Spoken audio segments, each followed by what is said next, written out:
Mulai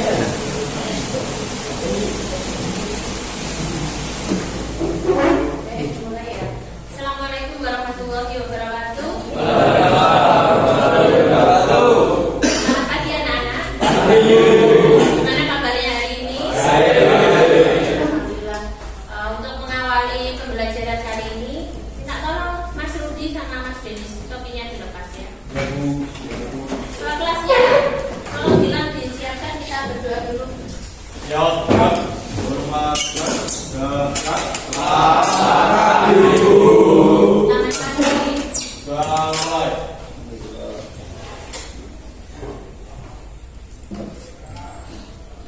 Doa selesai. Baik, ada yang nggak masuk hari ini. Bapak jumlahnya 33 ya. Masuk berarti ada berapa anak? Dua. Atas nama Barat Marvel. Kenapa? Sakit ya? Sama Denny Hermansyah. Yang lainnya masuk ya? Baik, mudah-mudahan teman kita yang nggak masuk segera diberikan kesembuhan. Memang untuk hari ini cuacanya lagi tidak baik-baik saja ya Nak ya. Jadi tetap semangat untuk belajar, jaga kesehatan. Karena bagaimanapun juga kalau badan kita sehat, kita akan melakukan segala aktivitas itu pasti akan berjalan dengan lancar. Ya. Langsung saja kita masuk ke materi kita di elemen yang pertama. Sudah dibuka ya buku pendidikan Pancasilanya. Ya. Kita masuk pada pembelajaran yang pertemuan terakhir di elemen yang pertama. Silakan dibuka LKS-nya. Nah, minggu yang lalu kita belajar tentang apa saja? Coba ada yang masih ingat? Sebelum kita masuk pada materi pembelajaran penerapan Pancasila di kehidupan global, minggu kemarin kita sudah belajar tentang penerapan sila-sila Pancasila dari mulai sila ke-1 sampai sila ke-5. Kira-kira ada yang masih ingat nggak poin-poinnya atau kata kunci penerapan sila ke-1 itu apa? Ada yang tahu? Silakan angkat tangan. Penerapan sila ke-1 itu apa? Poin yang terpenting. Sila ke-1 bunyinya apa? Bilang. Tuhan Yang Maha Esa. Ya, kira-kira poin penting di situ implementasinya atau penerapan dalam kehidupan sehari-hari kita harus beribadah.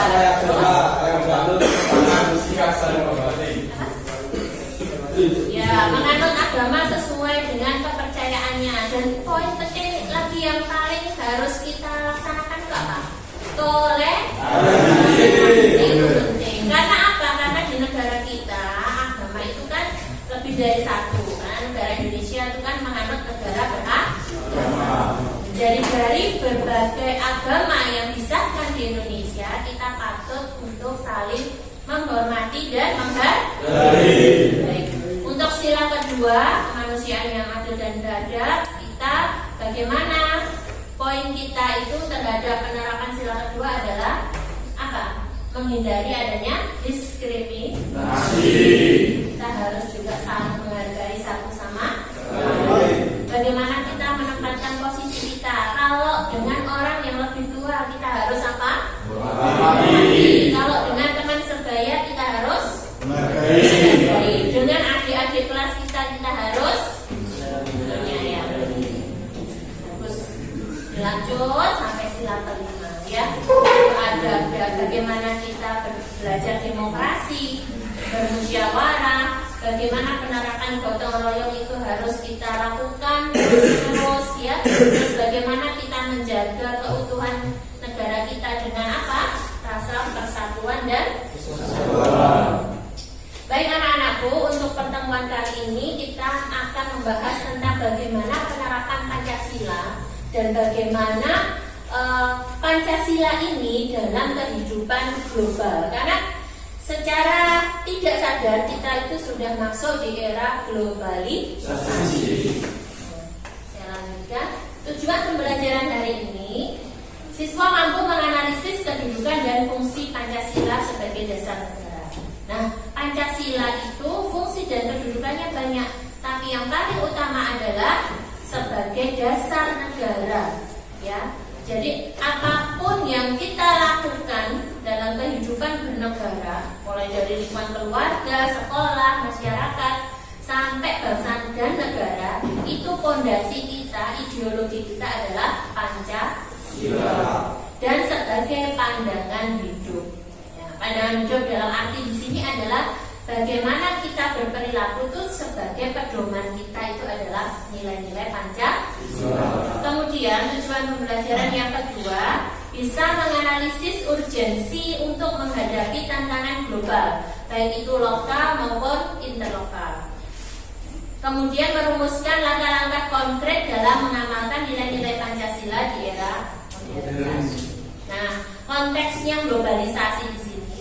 Era globalisasi itu kan era mendunia kan ya. Jadi dunia ini kita saling terhubung dalam berbagai macam aspek. Jadi seolah-olah darat, laut, udara itu tidak menjadikan masalah untuk kita berinteraksi dengan negara lain. Bisa kamu tahu ya, coba kalau kamu pegang benda berhargamu itu yang tiap hari kamu bawa, apa itu? HP atau gadget ya. Nah, kamu lihat di HP kalian itu, kamu mau berinteraksi dengan apapun, kamu mau mencari informasi apapun, ya kan? Terus kamu mau mengirim email atau melakukan apa istilahnya? Chatting, WhatsApp dan lain sebagainya, semuanya terbuka dan itu tidak hanya sebatas di lokal saja, tapi juga internasional. Nah, inilah secara tidak langsung berarti kita sudah masuk di era globalisasi, di mana interaksi itu tidak menjadi batasan untuk kita bisa berhubungan dengan negara lain. Nah, dalam berhubungan berbagai aspek itu sangat mempengaruhi, baik itu ekonomi, bisnis, ya kan, kemudian budaya, bagaimana cara kita melakukan sesuatu, pola pikir, teknologi terutama. Nah, sekarang sudah zaman canggih ya. Nah, tantangannya ini yang mengkhawatirkan kita. Justru dengan adanya globalisasi ini, tantangan kita yang pertama adalah muncul sikap individualisme. Kemudian yang kedua apa? Konsumerisme. Hingga hilangnya jati diri bangsa. Ini sangat bahaya sekali. Kalau kita hilang jati diri bangsa, kita menjadi acuh tak acuh, kita akan menjadi apa istilahnya? Kosmopolis. Ya. Jadi merasa bahwa kita itu tinggal di negara Indonesia, tinggal di negara lain, itu sama saja, nggak ada bedanya. Nah itu juga khawatir ya, itu menjadi kosmopolis. Jadi luntur rasa nasionalisme ya. Kemudian nanti solusinya akan kita bahas lagi. Kita kembalikan pada nilai-nilai Pancasila. Dari sini ada yang tanyakan? Kok ngantuk semuanya toh? Ini kan masih pagi. Ya, saya breaking dulu ya, biar semangat ya. Kalau Bu Yeni bilang pagi, kamu tepuk 1 kali, ya. Misalnya pagi 1 kali, siang 2 kali, malam tidak tepuk. Paham ya? Bisa ya? Ayo semuanya coba saya simulasi dulu. Pagi, siang, malam. Berarti masih ada yang belum selesai. Iya. Gitu ya. Coba saya ulangi lagi biar semangat. Pagi, siang, malam, pagi, siang, pagi, malam. Sampai selesai semuanya. Ayo sekali lagi. Siang, malam.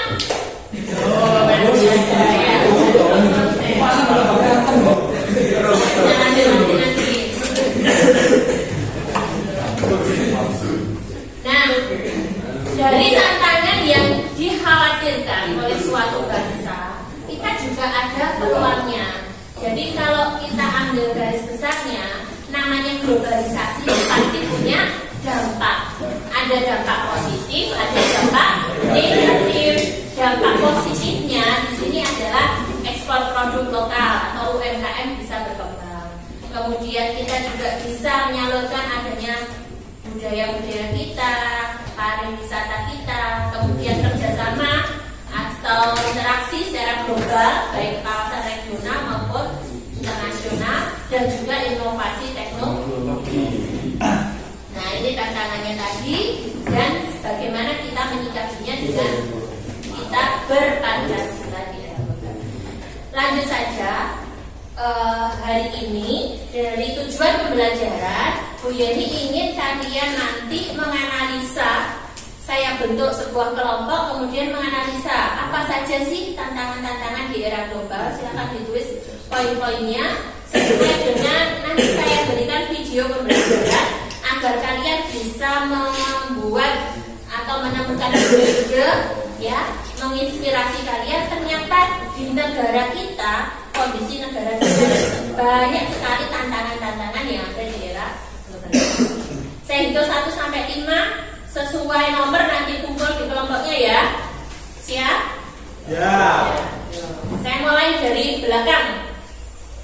Mulai Eza pertama ya. Berhitung, mulai. 1, 2, 3, 4, 5, 6, 1 sampai 5. 1, 2, 3, 4, 5, 1, 2, 4, 5, 1, 2, 3, 4, 5, 1, 2, 5. pas. Ayo, yang 5 kumpul dengan kelompok 5, yang 1 kumpul dengan kelompok 1. Silakan. 2 menit dari sekarang. Ya, 1, 2, 3, 4, 5.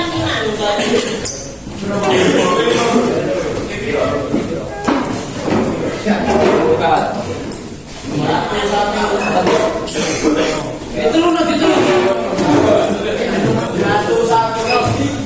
Bapak ya. Itu lu nanti.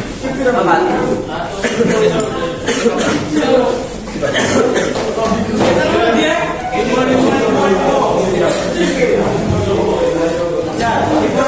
Tapi jauh di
Sudah ya.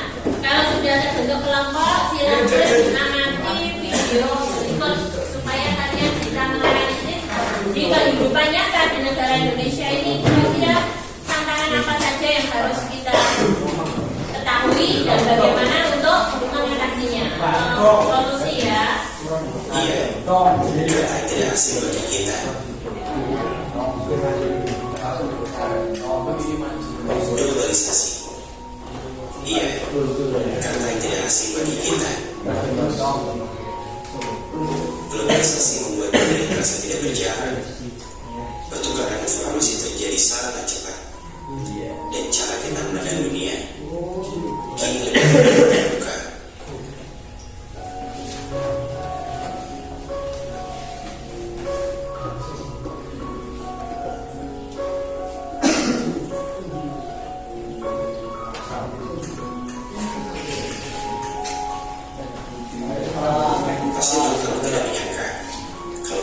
dengan teman mancanegara, rasanya seperti berada di ruang yang sama. Belanja barang impor seperti jajan di warung depan rumah. Rasanya dunia bergerak sangat cepat, dan semua itu ada di tangan kita. Namun, di balik layar dunia yang hingga rekan ini, apa yang sebenarnya terjadi? Dan apa dampaknya bagi kita dan bangsa kita?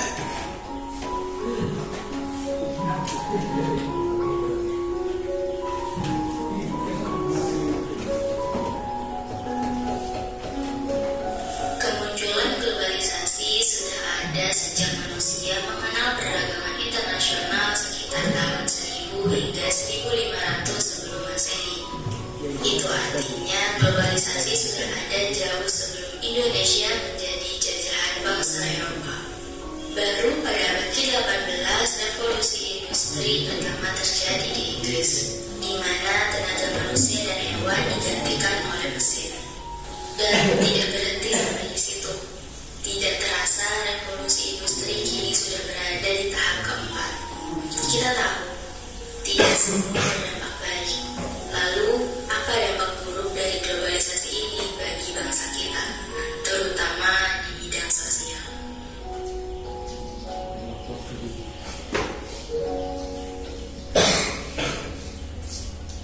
Video bullying atau perundungan yang dilakukan oleh sejumlah remaja putri di bawah umur di Cilacap, Jawa Tengah viral di media sosial. Aksi perundungan ini membuat resah orang tua bahwa Mereka diduga terlibat kasus pornografi online dan korbannya merupakan sejumlah mahasiswa Islam budaya juga mempengaruhi psikologis remaja. Itu adalah beberapa dampak negatif yang terjadi akibat globalisasi. Di samping itu, masih ada beberapa yang mungkin tidak kita sadari, seperti diskriminalisasi suku bangsa, sikap intoleran, maraknya individualisme, penyalahgunaan sosial media, dan masih banyak lagi. Tapi, mari kita renung, apakah ini bangsa Indonesia yang diharapkan oleh para pendiri bangsa? Indonesia adalah negara yang besar, dengan 3 pilar utamanya, yaitu Pancasila, Undang-Undang Dasar 1945, dan Bhinneka Tunggal Ika, menjadikan Indonesia sebagai bangsa yang hebat.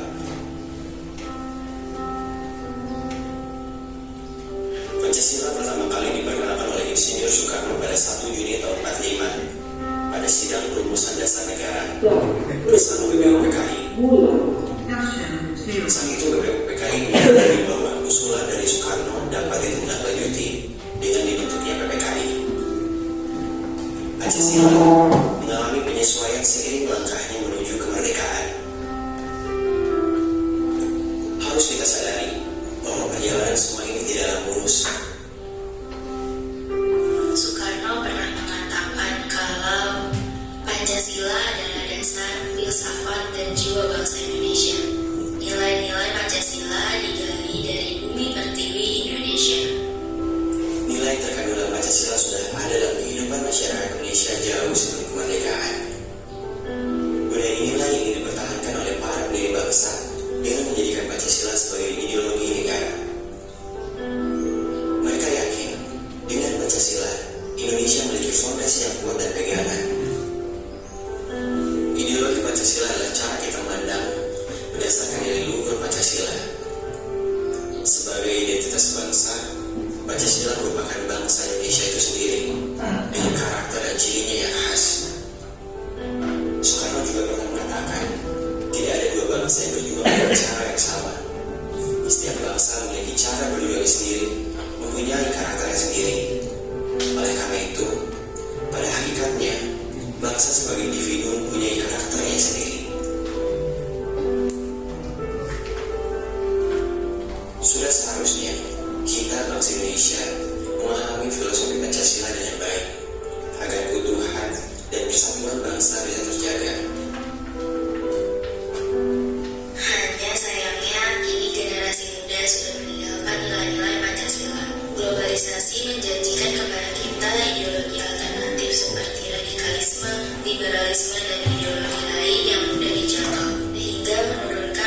eksistensi dan daya tarik Pancasila.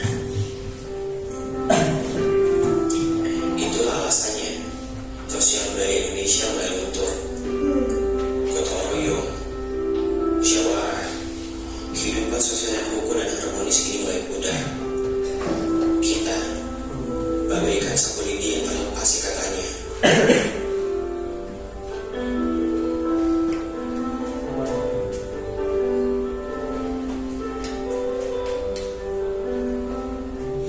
Memang globalisasi tidak bisa kita hindari, tapi setidaknya kita punya Pancasila sebagai penyaring arus deras itu, sehingga arusnya tidak terlalu deras.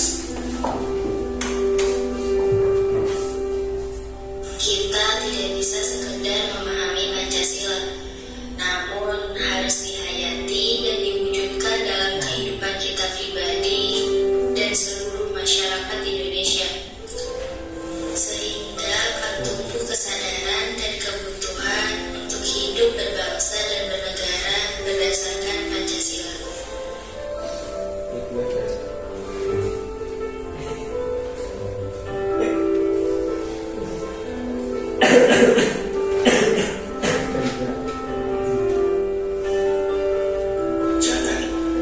Jangan sampai kita lupa apa yang menyatukan kita semua. Jangan sampai kita lupa apa yang menjadikan bangsa ini ada. Dan jangan sampai kita lupa dengan cita-cita mulia yang diperjuangkan dari masa ke masa untuk kita dan anak cucu kita. Terima kasih.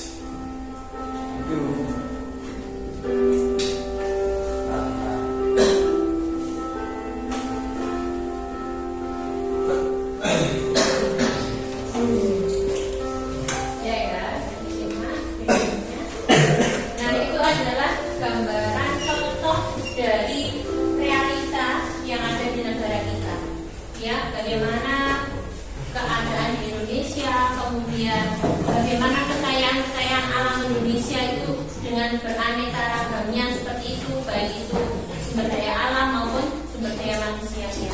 Terus tantangannya dengan perkembangan zaman, masuknya era globalisasi itu apa saja tantangan-tantangannya.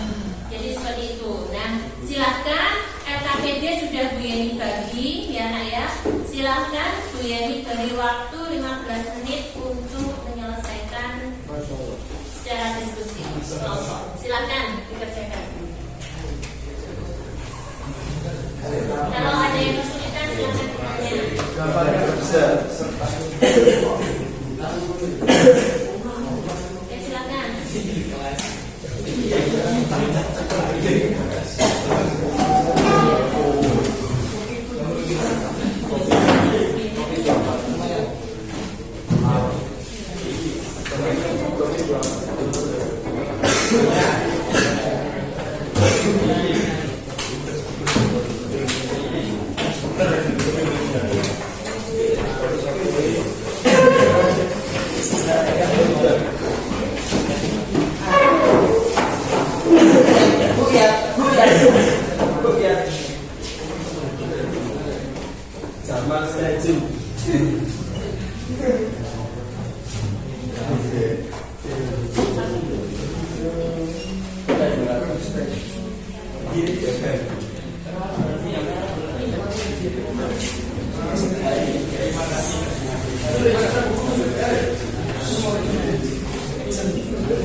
Iya, Suryo. Pada dulu lantaran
Sudah semuanya?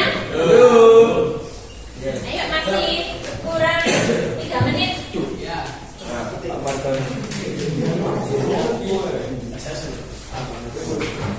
Nah, itu di lembar kerja peserta didik itu kan ada poin-poin apa saja tantangannya.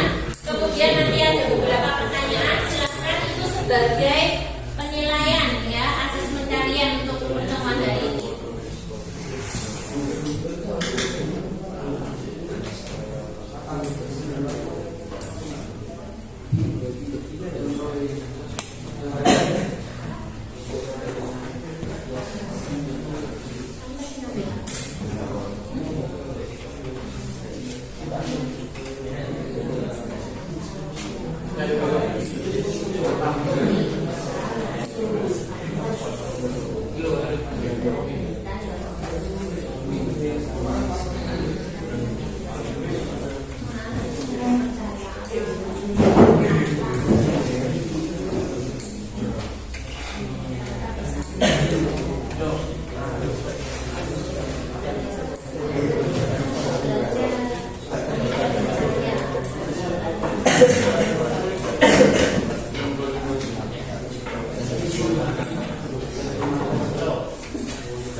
Sudah ya,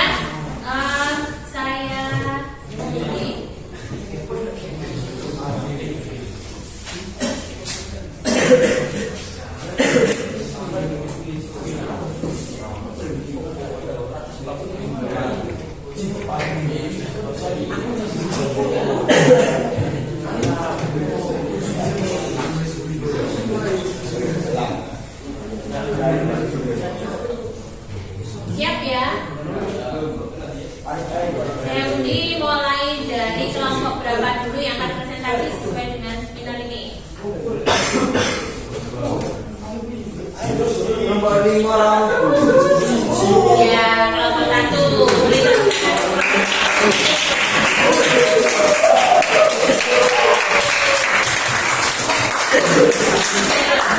Boleh berdiri di situ saja. Bisa gantian, nggak apa-apa. Gantian ya. Untuk presentasi. Silakan.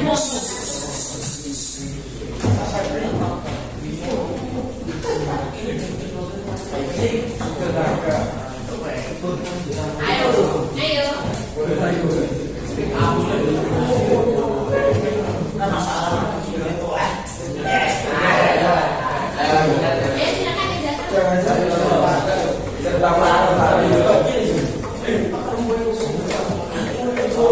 Nanti saling melengkapi sama teman-temannya semuanya aktif, siap belajar berkomunikasi ya. Salam dulu jangan lupa ya, silakan. Silakan.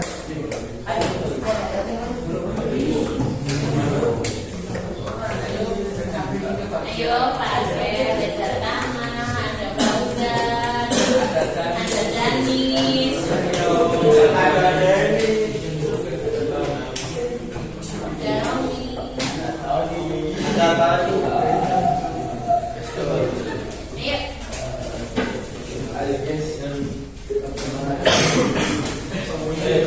Ayo kasih tepuk tangan lagi untuk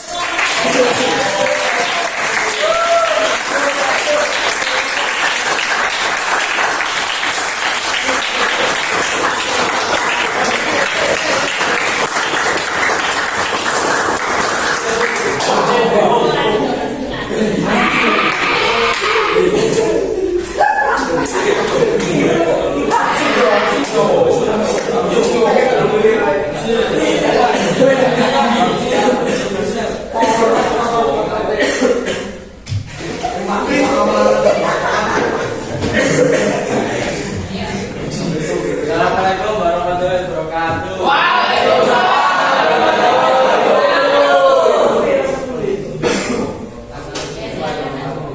Dari video tadi yang sudah disimak oleh teman-teman, salah satu tantangan global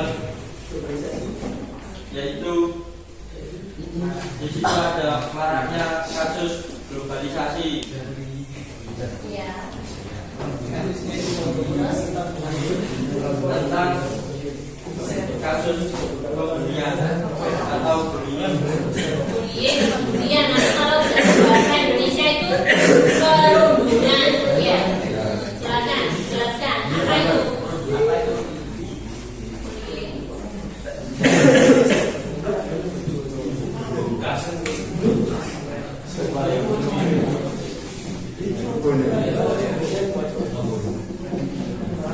Apa dibaca dulu?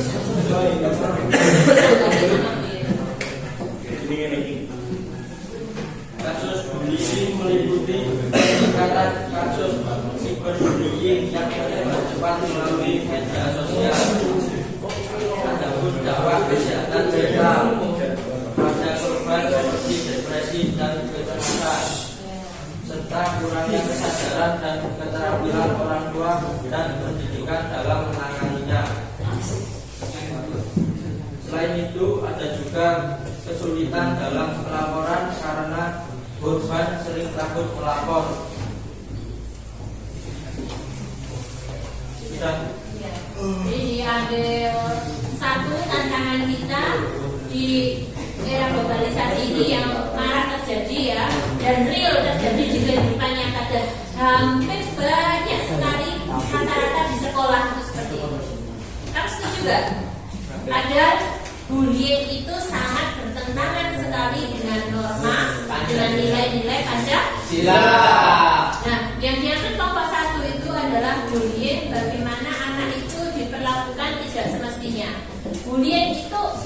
yang kamu bahas tadi cyberbullying. Jadi seperti mengolok-olok atau mengejek melalui media sosial.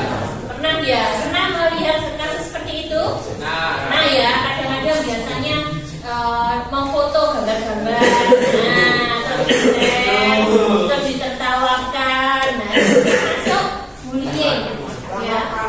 Itu cyberbullying karena disebarkan melalui internet, ya. Nah, kemudian bullying itu juga dalam bentuk verbal juga ada. Kalau verbal itu suka ngolok-ngolok, biasanya nyebut-nyebut nama ayahnya. Siapa yo yang sering seperti itu? Pakai nama-nama yang tidak jelas. Itu sangat menimbulkan dampak buruk bagi korbannya. Kalau bagi pelakunya nanti pasti akan dibalas sendiri oleh Tuhan, ya. Tapi kalau bagi korbannya itu bisa merusak mental secara nggak langsung. Ya, ibaratnya itu kertas dari kertas putih yang masih bersih, masih halus, ya, belum lencu, belum sobek dan lain sebagainya. Terus kamu perlahan-lahan sakiti hatinya, mbok remas sekali kertasnya. Terus kamu buka lagi, apakah kembali seperti semula? Tidak. Ya, ibaratnya analoginya seperti itu. Kita kan nggak tahu ya, manusia itu merasa cuek, ya, atau dia merasa. Jadi seperti itu. Baik, terima kasih untuk kelompok 1. Sekarang saya lanjutkan satu kelompok lagi ya, nak ya. Dari kelompok 2, 3, 4 nanti terpilih siapa?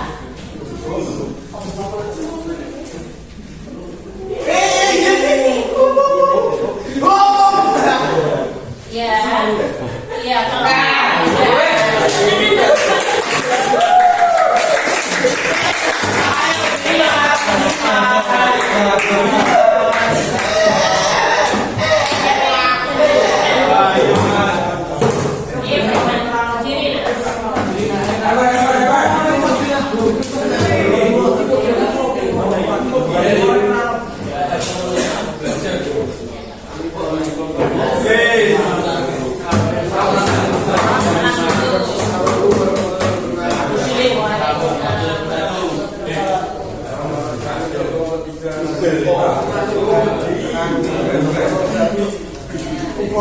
yang diangkat adalah aksi-aksi yang tidak bertanggung jawab seperti pornografi, ya.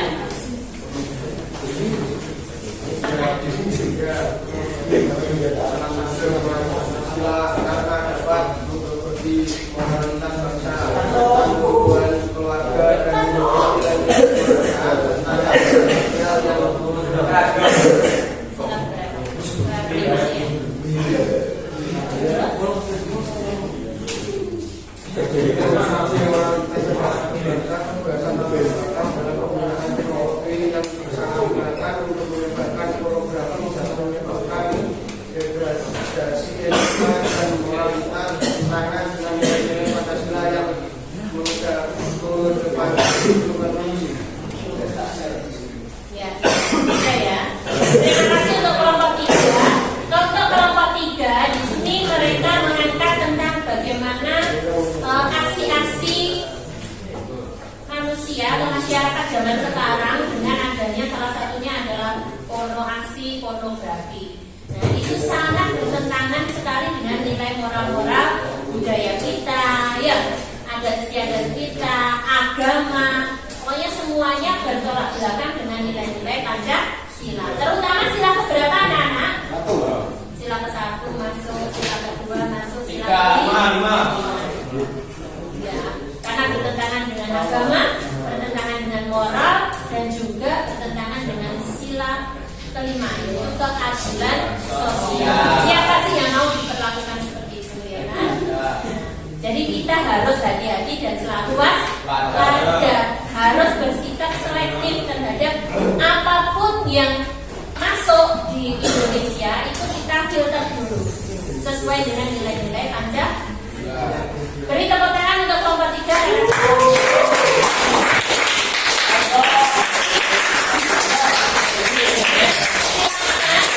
Hasil diskusi dari semua kelompok itu dijadikan satu dalam sebuah KTP dan menjawab pertanyaannya. Sudah ya?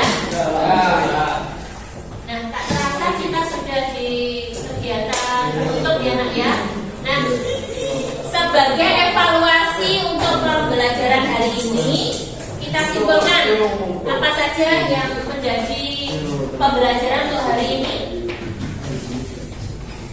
Kita mendapatkan pembelajaran apa saja? Bagaimana kita itu menjalankan kehidupan sehari-hari sesuai dengan nilai-nilai Pancasila. Apakah kamu sudah menyaring budaya asing dengan baik? Ya, contohnya menyaring apa?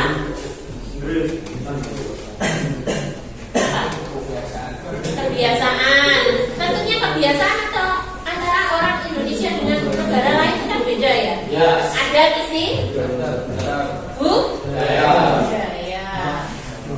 Kemudian saya lanjutkan kesimpulannya di sini bahwa kita jadikan Pancasila itu sebagai identitas kompas moral menuntun bangsa Indonesia di tengah arus global.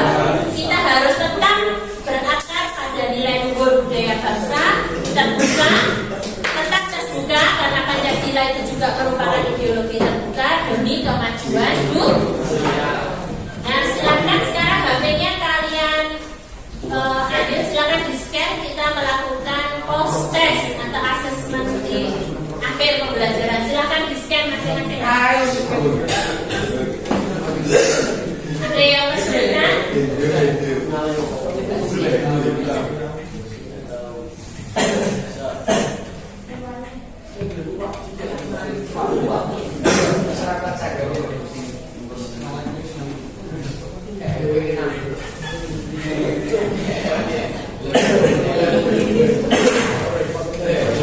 Silakan dikerjakan. Ini semuanya ya. Kalau ini individu.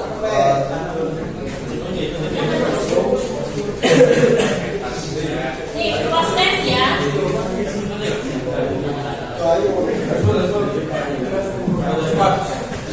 Ya silakan. Jangan lupa dikasih nama, kelas. Kalau sudah selesai disubmit.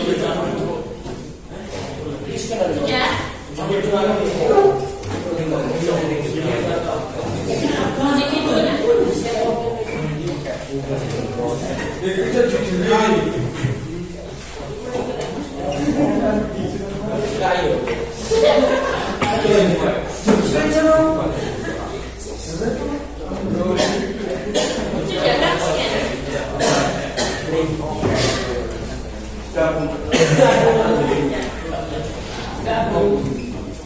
Ya sudah, ada yang kesulitan? Ya, sudah disubmit semuanya. Sudah ya. Tak terasa sudah 2 jam pelajaran. Ini bersama kalian pelajaran pendidikan Pancasila. Mudah-mudahan hari ini bisa membawa manfaat kita. Jadi pelajaran yang kita pelajari itu tidak semata-mata hanya teori saja, nah ya. Tapi kita harus bisa menerapkan kehidupan nyata sehari-hari. Setuju ya?